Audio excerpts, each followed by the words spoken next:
नमस्कार साथियों, स्वागत है आप सभी का आपके अपने चैनल टेट सॉल्यूशन पर। दोस्तों, आज के सेशन में हम लोग बात करने वाले हैं कि केस का क्या हुआ, क्योंकि अभ्यर्थियों का बार बार सवाल यही आ रहा है, बार बार कमेंट आ रहा है कि सर केस का क्या हुआ, केस का अपडेट बताइए कि केस का क्या हुआ, होगा भी या नहीं होगा, या फिर हुआ है तो कहाँ तक पहुँचा। तो इन सब के बारे में हम लोग बात करने वाले हैं। आपको यहाँ पर 3 पेटिशनर के बारे में बात करने वाले हैं जिनका यहाँ पर केस करने का मूड है और जो कि आपको केस कर चुके हैं, उन सब के बारे में बात करने वाले हैं। पहले हैं अभिषेक कुमार झा जी हैं, मेकू पाल जी हैं और कुमार सत्यम जी हैं। तो इन सब के बारे में हम लोग बात करने वाले हैं। तो यहाँ पर हम लोग केस के बारे में बात करें, 6 से 8 के बारे में बात करें तो 6 से 8 की रिक्तियां ही आपको यहाँ पर केस करने के लिए पर्याप्त है कि आपको 0 रिक्तियां हैं। उसके अलावा बहुत सारे मुद्दे हैं जो कि आपको यहाँ पर केस होने वाले हैं। कुछ लोग केस करेंगे, यहाँ पर हमको चाहिए, ठीक है ना, और कुछ लोग चाहेंगे कि इस नियमावली को भी आपको यहाँ पर रद्द करा दिया जाए। जैसे हम लोग बात कर लेते हैं कि अभिषेक कुमार झा के बारे में, तो इन्होंने आपको नियमावली के पर ही आपको यहाँ पर ब्रेक लगाने के बारे में बात कहा है, ठीक है ना। कुमार सत्यम जी के बारे में भी बात कहें तो उन्होंने भी आपको नियमावली पर ही आपको यहाँ पर बात की जाए, लेकिन इनका बहुत बड़ा एक मैसेज है,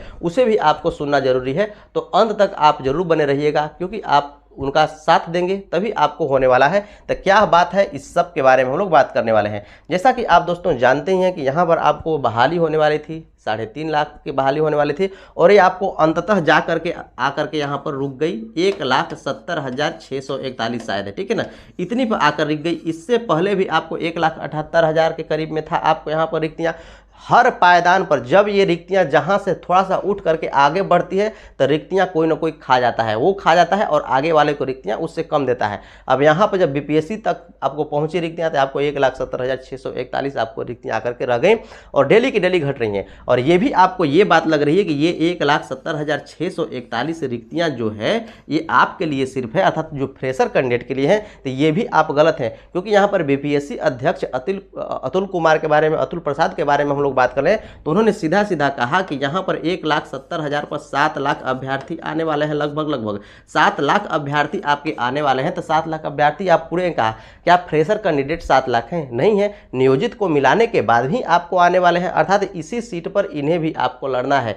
सीधा सीधा एक बात है। तो एक मुद्दा ये भी है, जो आपको नियमावली आई है आपको अलग तरीके के फ्रेशर के लिए आपको होनी चाहिए थी, लेकिन आपको इसमें 200 आपको दोनों सम्मिलित है। एक शिक्षक को आप पुनः शिक्षक बना रहे हैं, ऐसी यह नियमावली है। जिसको नौकरी है पुनः आप उसी को नौकरी दे रहे हैं, और जिसके पास बेरोजगार है उसको नौकरी का कोई व्यवस्था ही नहीं है। तो ये आपको निश्चित रूप से आपको चुनौती होने वाली है। तो आप घबराइए नहीं, आपको ये केस में आपको विजय भी निश्चित रूप से आपको मिलने वाला है। तो चलिए हम लोग बात कर लेते हैं कि supreme court petitioner Abhishek Kumar Jha ने क्या कहा, इसके बारे में हम लोग बात कर लेते हैं।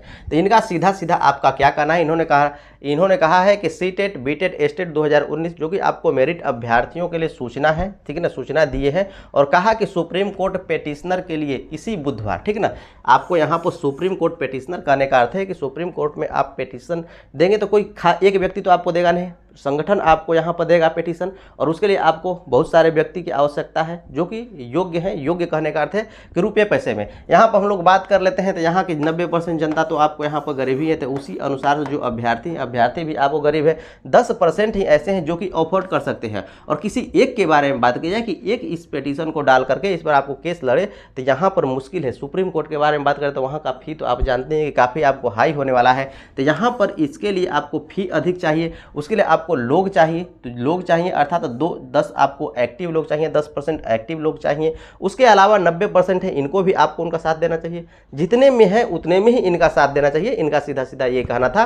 तो इसके लिए आपको यहाँ पर बुधवार 17/5/2023 अर्थात कल को 10 बजे से 5 बजे तक गांधी मैदान पटना में आपको गांधी मूर्ति के पास कैंप लगेगा, इन्होंने कहा। और यहाँ पर आना है, और साथ साथ क्या लाना है इसके बारे में भी इन्होंने बात कहा।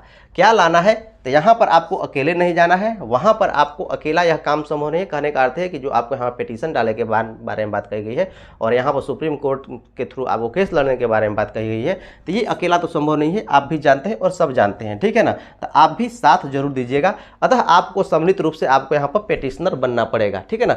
ये तो आपको पेटिशनर बनेंगे ही, साथ साथ आपको कुछ लोग और भी चाहिए जो कि आपको यहाँ पर पेटिशनर बनना पड़ेगा उन्हें, जो कि आपको यहाँ पर सक्षम हो हर तरीके से, उनके लिए इन्होंने बात कही। और उसके अलावा बहुत सारे लोगों को जो कि आपको यहाँ पर सीटेट बीटेट एस्टेट जो भी पास है उनके लिए भी आपको इन्होंने कहा, ठीक है। और साथ में ओरिजिनल आधार कार्ड भी आपको लेकर के जाना है, और ओरिजिनल आधार कार्ड के साथ साथ एस्टेट जो आपको यहाँ पर मार्कशीट है आपके पास, और उसको भी आपको लेकर के जाना है, ठीक है ना। क्यों लेकर के जाना है, और उसका मार्कशीट लेकर के जाने के साथ साथ उसका आपको 2 फोटोकॉपी भी लेकर जाना है, आधार कार्ड और मार्कशीट का। और आधार कार्ड के फोटोकॉपी पर आपको अपना सिग्नेचर करना है। जो आपको मार्कशीट के फोटोकॉपी के बारे में बात करें तो इस पर आपको सिग्नेचर नहीं करना है, ठीक है ना। इनका कहना है कि वकालतनामा पर बिना सिग्नेचर के पेटिशनर नहीं बना जा सकता है। यहाँ पर पेटिशनर बनने के बारे में बात कही गई है और इसके लिए यहाँ पर कैंप लगाने के बारे में बात कही है कि आपको पेटिशनर बनना पड़ेगा। अकेला हम पेटिशनर बन करके कुछ नहीं कर सकते, तो आपको भी पेटिशनर बनना पड़ेगा, इसलिए आपको जाना वहाँ पर जरूरी है। तो जो भी योग्य हैं वो जाए, जो भी अफोर्ड कर सकते हैं जाएँ।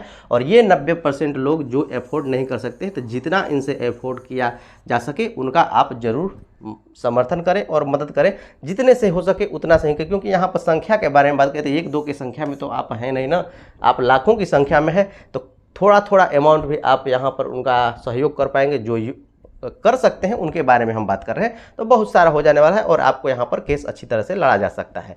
तो इसके बारे में हम लोग बात कर रहे हैं। तो इनका आपको कहना था कि सिग्नेचर, आपको पेटिशनर बनने के लिए आपको सिग्नेचर की आवश्यकता है, तो इसके लिए आपको वहाँ जाना जरूरी है। तो निश्चित रूप से आप जाइए, आपको जाना चाहिए भी। आगे हम लोग बात कर लेते हैं कि मीकू पाल ने क्या कहा।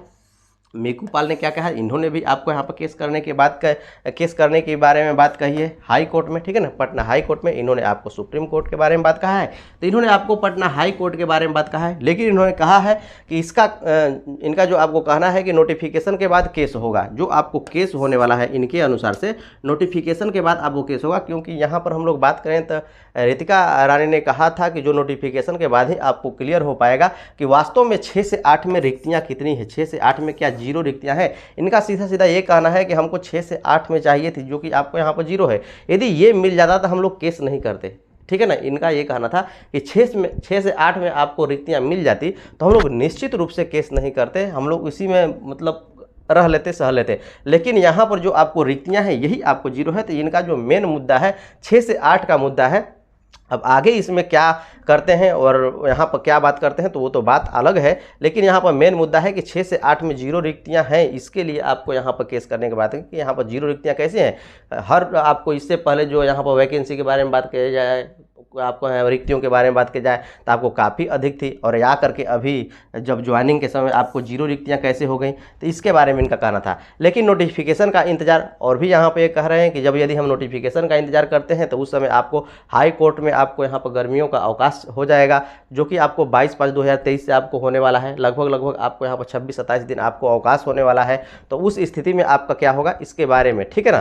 तो उन्होंने कहा कि और उसी के बीच में आपको नोटिफिकेशन भी आने के बारे में संभावना है कि उसी के बीच जब आपको अवकाश चलेगा उसी के बीच आपको नोटिफिकेशन सरकार देगी। तो उस स्थिति में आपको काफ़ी मुश्किल होने वाला है। तो हम लोग बैठे तो नहीं रख सकते, उसके लिए आपको एक कदम और भी अपने लक्ष्य की ओर बढ़ाना है। और उसके लिए हम लोगों को करना पड़ेगा कि 18 मई, ठीक है ना, 18 मई को बीपीएससी आयोग का हम लोग घेराव करेंगे। और इसमें आप कम से कम एक दिन तो जरूर आप सभी मिल करके साथ दें और समय निकालें, ताकि हम लोग एक कदम और भी अपने लक्ष्य की ओर आगे बढ़ें, ठीक है ना।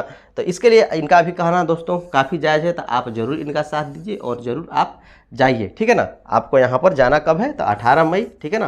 बीपीएससी आयोग को आपका यहाँ पर घेराव करना है, तो 18 मई को आपको निश्चित रूप से पटना जाना है और यहाँ पर घेराव करना है, ठीक है। आगे चलिए हम लोग बात कर लेते हैं कि बिहार प्रारंभिक युवा शिक्षक संघ सत्यम कुमार जी ने क्या कहा, इनके बारे में हम लोग बात कर लेते हैं। क्योंकि ये इन्होंने कहा है कि निश्चित रूप से हम केस करेंगे, इसमें आपको कोई ये नहीं है, गुरेज नहीं है कि आपको केस नहीं करेंगे। लेकिन यहाँ पर उन्होंने बात कहा कि इसमें केस हम लोग कहेंगे तो यहाँ पर रखेंगे किसे। तो इन्होंने कहा कि सबसे सुपर है वाईबी गिरी, ठीक है ना, सबसे सुपर है वाईबी गिरी। वाईबी गिरी ही एक ऐसे हैं जो कि हमें इसमें आपको जीत दिला सकते हैं, बाकी पर हम विश्वास नहीं कर सकते हैं, क्योंकि जो इन्होंने ऐसा काम आपको इससे पहले भी कई बार किया हुआ है, ठीक है ना।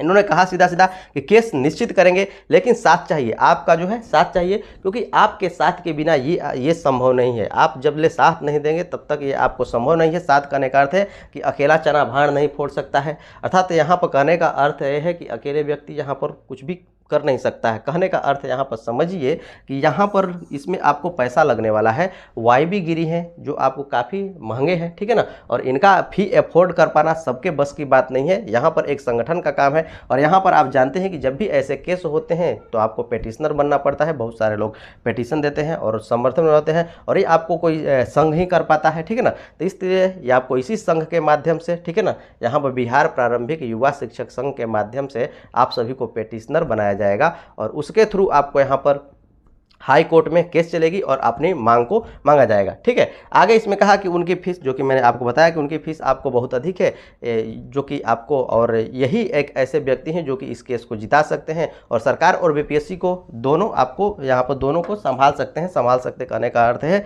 कि दोनों को आपको यहाँ पर मुंह तोड़ जवाब दे सकते हैं। ठीक है ना, कोर्ट के सामने। ठीक है, क्योंकि इन्होंने ऐसा इससे पहले भी किया है।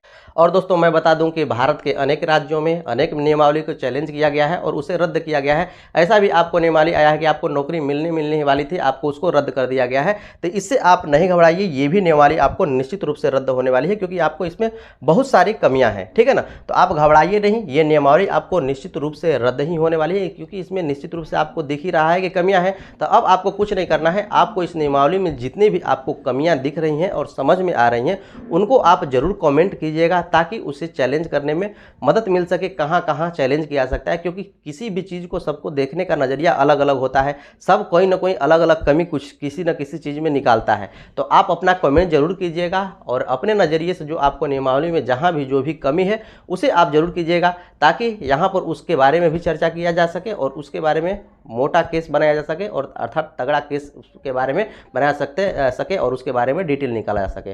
दोस्तों मैं आशा करता हूं कि आज का सेशन आप लोगों को बेहतर लगा होगा। इसके अलावा और भी आप कुछ जानना यदि चाहते हैं तो आप पिछला वीडियो देख सकते हैं, उसमें आपको जानने को मिलेगा, जो कि यहाँ पर हम लोग बात कर लेंगे, जो कि आपको यहाँ पर हुआ था क्या प्रेस कॉन्फ्रेंस आपका हुआ था अतुल प्रसाद जी का। तो वहाँ से आप देख सकते हैं कि उन्होंने क्या कहा है।